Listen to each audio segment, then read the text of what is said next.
For the past 50 years, the global middle class has been fed the exact same financial lie.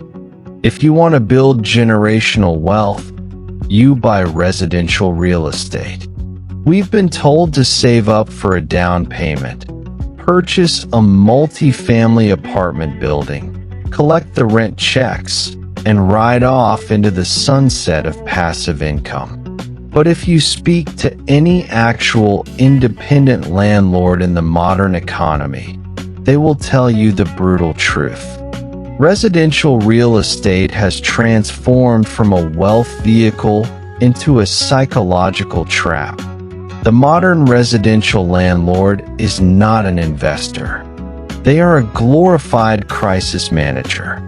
They are trapped in a never-ending cycle of what industry insiders call the 3Ts: tenants, trash, and toilets. Think about the execution mechanics of a standard residential rental. You risk hundreds of thousands of dollars to purchase an asset. In return, you inherit a tenant who can destroy the interior drywall, ruin the plumbing, and fundamentally devalue your underlying asset from the inside out. When a heating system fails in the dead of winter, you are legally obligated to deploy thousands of dollars in emergency capital to fix it within 24 hours. When a tenant stops paying rent, you don't get to protect your capital.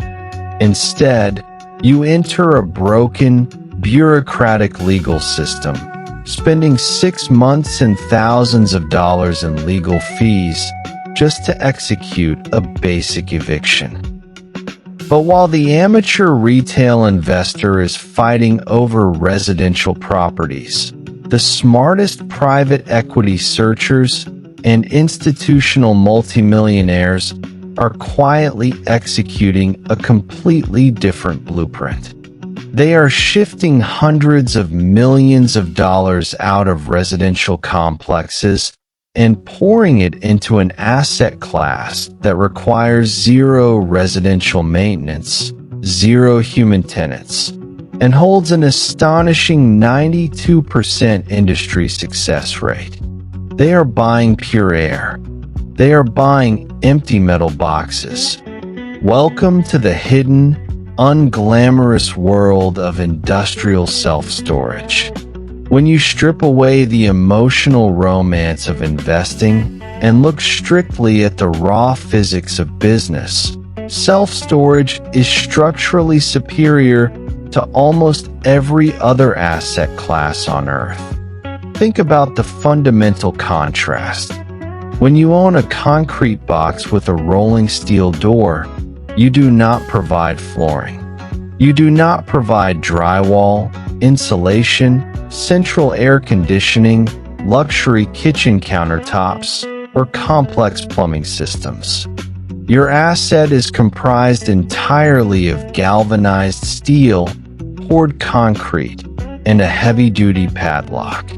You are not managing a human being's lifestyle. You are renting out square footage for their excess consumer clutter. And as we are about to see in the raw data, this structural simplicity creates an unfair economic monopoly that Wall Street has spent decades trying to keep quiet. Let's look at the mathematical reality of a standard residential apartment building. By the time a landlord pays for property taxes, building insurance, structural maintenance, landscaping, hallway electricity, water bills, and property management fees, their net operating margin typically hovers between 40 and 45%. That means for every $10,000 the building generates in gross rent, over $5,500 is instantly vaporized just to keep the building alive. Now, let's run the exact same diagnostic on a self-storage facility. Because an automated self-storage facility has no internal plumbing, Utilities are practically non-existent. Because there are no carpets to replace or walls to paint between users, your turnover maintenance cost is exactly $0. Because modern facilities utilize digital keypads, automated gate systems, and cloud-based security cameras, a 100-unit facility can be operated with 0 on-site employees. The result? High-performing self-storage facilities routinely operate at a staggering 65 to 75% net operating margin. For every $10,000 collected in storage fees, up to $7,500 is pure, unadulterated cash flow. But the economic superiority doesn't stop at the operating margin. The true, lethal secret of this business lies in its asymmetrical legal protection. If an apartment tenant defaults on their rent, the law views them as a vulnerable citizen facing homelessness. The legal burden of proof is entirely on the landlord, leading to prolonged, expensive eviction battles. Conversely, during economic recessions, citizens scaled down their living spaces, moved out of large homes, and desperately needed storage units to secure their possessions while they transitioned.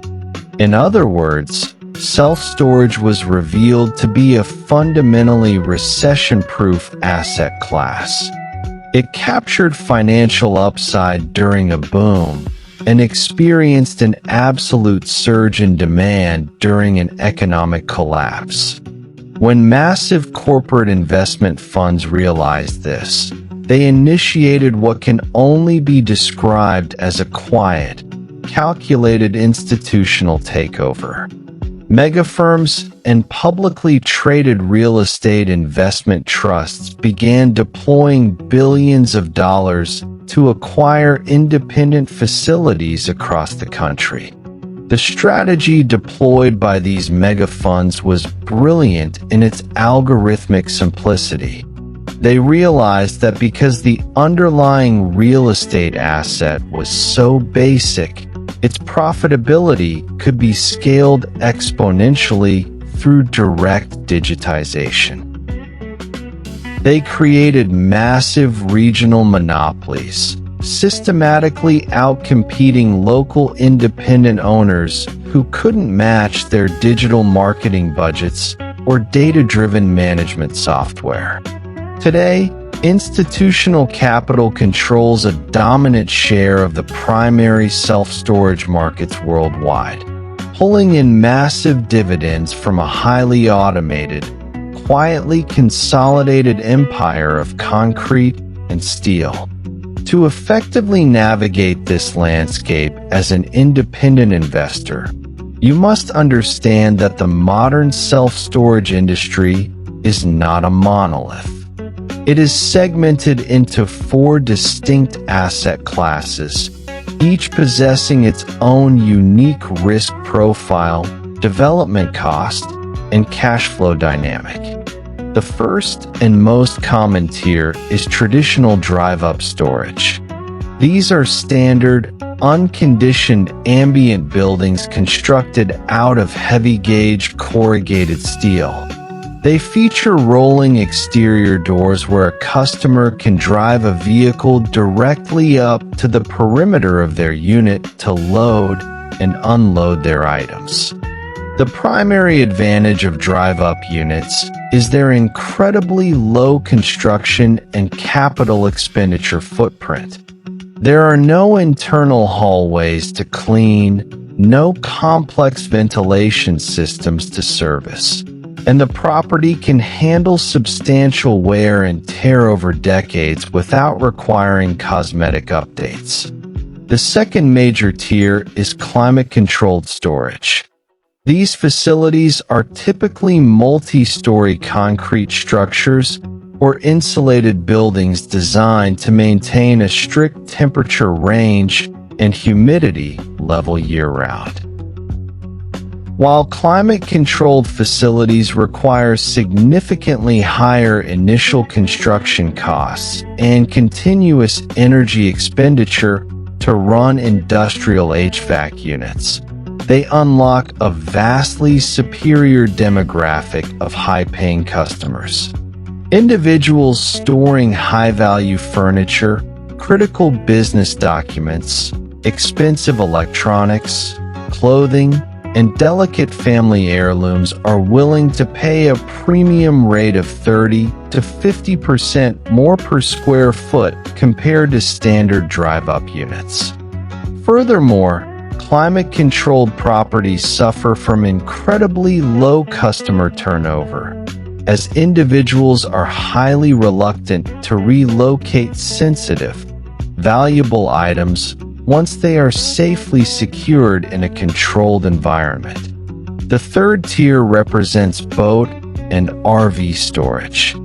As suburban housing developments continue to implement strict homeowners association guidelines that legally ban individuals from parking large recreational vehicles, boats, and trailers in private driveways, the demand for specialized vehicular storage has exploded.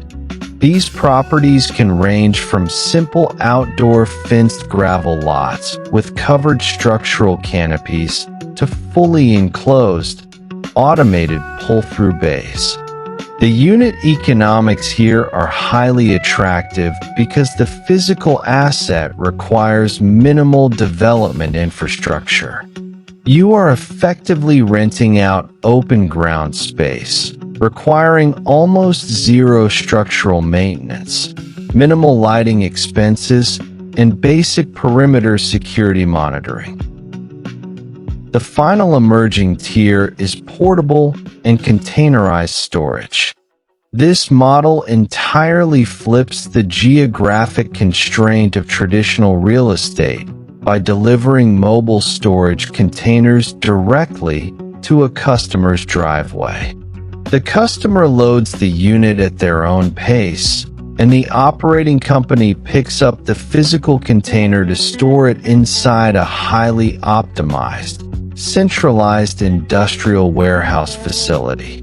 This allows an operator to leverage cheap, low-cost industrial land far away from premium suburban centers while still charging premium consumer rates for the sheer convenience of home delivery service. By understanding how these four distinct classes operate, you can strategically select the exact model that aligns with your market's specific demands and your available investment capital. At this point, the economic reality is undeniable, but it leaves us with one final, critical question. How does an independent private investor actually enter this game without millions of dollars in institutional backing? How do you compete against the Wall Street private equity firms that are systematically sweeping up the market? The answer lies in targeting what insiders call the mom-and-pop supply gap. When you successfully secure an off-market facility, your immediate play is force multiplying the asset value through basic modern infrastructure. By spending a few $1,000s to install automated digital keypads, launching a basic mobile-friendly website where users can book units online, and mandating automated credit card billing, you instantly lower your overhead costs while increasing occupancy. If you raise the monthly rent on a 100-unit facility by just $20 per unit through these operational upgrades, you add $24,000 in pure net profit to your bottom line annually. Because commercial real estate is valued based on its net operating income, that simple $20 rent increase instantly boosts the underlying equity value of your property by hundreds of thousands of dollars. You have taken a mismanaged, unglamorous row of metal boxes and transformed it into an optimized, recession-proof cash flow engine that runs entirely on autopilot. Wall Street isn't buying these empty metal boxes because they are glamorous. They are buying them because the math is unbeatable. And now, you have the exact blueprint to do the same. If you want to master the hidden economics of alternative asset acquisition and build real, unglamorous cash flow, hit that subscribe button right now to Asset Culture Media. The data doesn't lie. See you in the next breakdown.